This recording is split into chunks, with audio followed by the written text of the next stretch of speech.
Un paradoxe persiste sur la scène économique mondiale. C'est que certaines nations ayant des ressources naturelles amoindries ont en revanche un niveau de développement infrastructurel et une qualité de vie de leurs habitants élevée, formant ainsi une forme de conspiration à travers le G7, prédatrice et impérialiste, plus ou moins directe, en défaveur d'autres nations possédant des ressources naturelles importantes, mais ayant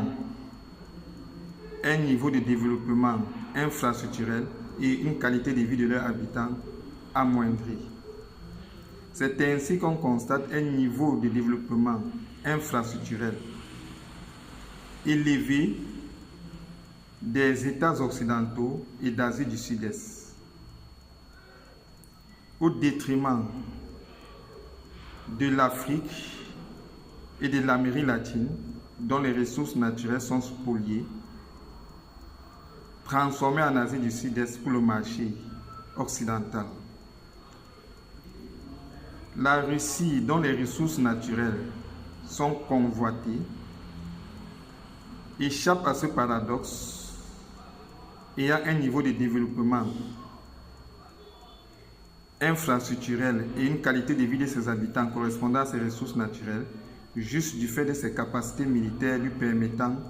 de défendre ses richesses naturelles. Il serait donc important qu'il y ait une solidarité entre l'Afrique, l'Amérique latine et l'Asie du Nord que constitue la Russie.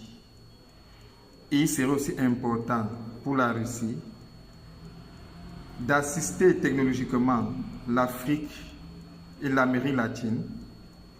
afin de leur permettre tous un contrôle plus juste de l'économie mondiale